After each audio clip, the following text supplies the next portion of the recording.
کب تک چلے گا ٹکا؟ آپ تو تمام تر آفیشلز کے ساتھ براہ راست رابطے میں ہیں، کیا ان کو اس پر کوئی دلی افسوس نہیں ہے کہ جو واقعہ ہوا اور پھر اس کے بعد جس طرح کی ہینڈلنگ ہوئی ہے؟ رنجیدہ تو ہیں لیکن مسئلہ یہ کہاں ہے سے لگ رہے ہیں رنجیدہ؟ منسٹر کا سنا وہ ہنس رہے تھے، کہہ کے لگا رہے تھے، باقی آفیشلز کے چہروں پر مسکراہٹیں تھیں، ان کے اپنے بچے نہیں گئے اس لیے۔ آپ ٹھیک کہہ رہے ہیں، ابھی تو سارے اس میں لگے ہوئے ہیں کہ ہم نے کسی طرح بچنا کیسے ہے۔ اب انکوائریاں یہ ہو رہی ہیں کہ اس سے بچنا کیسے ہے۔ اب وہ بریفنگ دی جا رہی تھی کہ یہ گیٹ کیوں بند ہے، منسٹر کے سامنے انہوں نے کہا جی یہاں سے بچہ اغوا ہوا تھا، تو کمشنر نے کہا کہ اس کو بند کر دیں، اور اس کے بعد وہ جیسے پورا ہسپتال بند کر دیں، پھر یہاں بچے پیدا ہی نہ کریں۔ اس کے بعد ہم نے اس کو بند کر دیا، اور اس کے بعد پھر دوسرا گیٹ کیوں بند تھا، تو انہوں نے کہا جی وہ بھی چونکہ ایمرجنسی ایگزٹ کے لیے بند کیا گیا تھا، تو اس وقت ہنگامی صورتحال میں موقع نہیں ملا، بچوں کو سیڑھیاں لگا لگا کے نکالا گیا، سامان نکالا گیا، خواتین کو نکالا گیا۔ تو یہ صرف ابھی دیکھیں، ابھی تو شروعات ہیں، اس میں بڑے خوفناک حقائق سامنے آئیں گے۔ یہ صرف نیگلیجنس نہیں ہے، اس سے بڑھ کے یہ بات ہوگی، چونکہ بچے اندر موجود نرسری کے اندر، باہر جو تھے وہ تو چلیں بچ گئے، لیکن اندر ایک کے علاوہ تمام کے تمام جلس گئے۔ اور ہم نے ابھی کچھ بچوں کو تو نمایاں دیکھا ہے کہ وہ ایک آدھ جو بچی اس کا چہرہ ٹھیک ہے، باقی جو جلسے ہوئے ہیں ان کی بھی حالات ٹھیک نہیں ہے، حالات اچھے نہیں ہیں۔ ایک والد بتا رہا تھا کہ میرا بچہ تو پوری طرح جلسہ ہوا ہے، اور وہ نڈھال تھا، اس سے زیادہ بات نہیں کر سکا۔ لیکن اصل مسئلہ یہ ہے کہ یہاں ہیومن ایرر یہ ہے کہ یہاں ٹرینڈ سٹاف کیوں نہیں تھا، اندر کیوں نہیں وہ آلہ رکھا گیا جس سے فوری طور پہ اسی آگ کو بجھایا جا سکتا تھا۔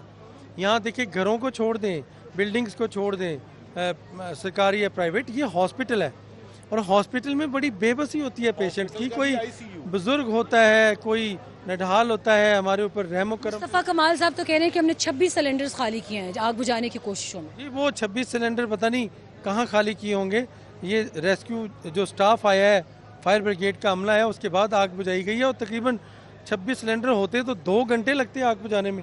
جب میری سیکٹری ہیلتھ سے بات ہوئی تھی، تب سیکٹری ہیلتھ کہہ رہے تھے کہ آگ بجھ گئی ہے اور اب وہ کولنگ ہو رہی ہے، آگ ابھی بجھی ہے اور وہ کولنگ پروسیس سے گزر رہی ہے، اور وہ اس کے بعد ہم اوپر جا سکیں گے۔ کتنے سارے فائر ایکسٹنگوشرز تو ٹچ ہی نہیں کیے گئے، وہ تو درازوں میں اسی طرح سے سجے ہوئے ہیں، تو وہ کہاں استعمال ہوئے؟ گاڑیاں آئیں یہاں پہ اراؤنڈ، دیکھیں آپ، یہاں فائر بریگیڈ کی گاڑی آ سکتی ہے، راستے میں رکاوٹ ہے، پرلی طرف فائر بریگیڈ کی گاڑی آ سکتی ہے، راستے میں ڈیزائن ایسا کیا گیا ہے ہاسپٹل میں، جہاں نرسریز ہیں، جہاں خواتین ہیں، جہاں ان کے اوٹیز ہیں، وہاں تک ایکسیس دینے کے لیے کہاں سے ریسکیو کا فائر بریگیڈ کا عملہ آئے گا؟ اس کی یہ ڈیزائن میں تو نہیں تھی۔ بلڈنگ میں جو سامنے دیوار بنی ہوئی ہے، یہ تو خود بنائی گئی ہے لنک کرنے کے لیے، اور یہاں سے دھواں اس ہاسپٹل میں بھی گیا، اور یہاں سے بھی لوگ بھاگ رہے تھے۔ تو یہ حالات اس طرح بالکل آج سامنے آ گئے، ایک وارڈ سے ہر وارڈ کا یہی حال ہے۔ آپ دیکھیں یہاں میکانزم ہی نہیں ہے فائر بریگیڈ کا یا آگ سے بچانے کا۔ یہاں پورے ہاسپٹل میں، یہ ایک MCH ہے، 100-150 بیڈ کا ہاسپٹل، لیکن پورا ہاسپٹل جو پیچھے پڑا ہوا 1000-1500 بیڈ کا ہاسپٹل ہے، میکانزم وہاں بالکل نہیں ہے، نہ تو ٹرینڈ سٹاف ہے، نہ ہی اکوپمنٹ ٹھیک ہے، نہ ہی سیفٹی الارم، نہ ہی الارم ٹھیک ہے، اس کے ساتھ ساتھ باقی میئرز بھی نہیں ہیں۔ ایک منظم اور فعال اور مؤثر سسٹم جو ہے نا کسی ہاسپٹل کا، وہ بنانے میں 1 کروڑ روپیہ لگتا ہے، اور اس ہاسپٹل کا بجٹ جو ہے وہ 10 ارب سے زیادہ ہے، 10 ارب نہیں، 10 ارب سے۔ ٹھیک ہے، میں آپ کو بیچ میں تھوڑا سا انٹرپٹ کروں گی۔ یہ ایک بھائی ساتھ آئے ہیں، بھائی آگے آ جائیں، تھوڑا سا آگے آ جائیں۔ ان کے میرے کولیگز بتا رہے ہیں کہ ان کی 2 بچیاں اس میں جاں بحق ہوئی ہیں، اور مجھے بالکل بھی ان کی بھانجیاں اس میں جاں بحق ہوئی ہیں۔ ان کی اپنی بھی اس وقت کنڈیشن ایسی نہیں تھی کہ بات کر پاتے، مگر بالکل ایک تھوڑا سا ہم پوائنٹ آف ویو لینے کی کوشش کریں گے۔ بھائی، ہم جذبات اور احساسات کا بالکل نہیں پوچھیں گے، ہمیں معلوم ہے سب کیا درد اور کیا تکلیف ہے گھر میں، اور یہ امیج انہوں نے مجھے دکھائی ہے ابھی، اور وہ اس قابل نہیں ہے کہ میں آپ کو یہاں اسکرین کر کے دکھا سکوں، تو my heart goes out for this, اور بہت زیادہ تکلیف کے ساتھ میں صرف ان سے ایک سوال کروں گی، اور آپ کو اس لیے بلایا ہے کہ آپ صرف یہ بتائیں کہ جو ان واقعات کے ذمہ داران ہیں، آپ کا کیا مطالبہ ہے ان کے ساتھ کیا سلوک کیا جائے؟ جو ان معاملات کا ذمہ داران ہے وہ سارے بھاگ گئی تھی نا، ہم اس کے بارے میں کیا بولیں گے؟ تو یہ سب انصاف، سب پاکستان کے سب ماحول سب کو معلوم ہے۔ اس کے بارے میں ہم کیا کہیں گے؟ یہ جو والدین تھے سب والدین تڑپ رہے تھے، ادھر ادھر بھاگ رہے تھے نا. والدین نے جو بچے نکالا ہے وہ بھی ڈیڈ نکالی. جب ہم نے اسے خبر وقت پہ دے دی تھی تو ہم اپنے بچے کو محفوظ جگہ پہنچا سکتے تھے. آپ کہاں سے ہیں بھائی؟ تعلق کہاں سے ہے؟ میرا تعلق باجوڑ سے ہے. اچھا، یہ قبائلی علاقوں سے تعلق ہے ان کا، خیبر پختونخوا. اور یہاں پر کتنے ٹائم سے تھے بچے، دونوں بچے؟ تقریباً 3 دن تھے.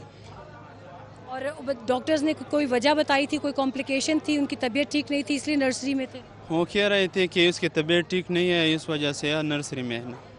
ابھی بھابھی کے حوالے سے اگر کچھ بتائیں، ان کی ماں والدہ جو ہیں ان کی طبیعت بہتر ہے؟ یعنی کیونکہ بہت سارے بچوں کی والدہوں کی طبیعت ٹھیک نہیں ہے اس سانحے کے بعد سے، کیا وہ بہتر حالت میں ہیں؟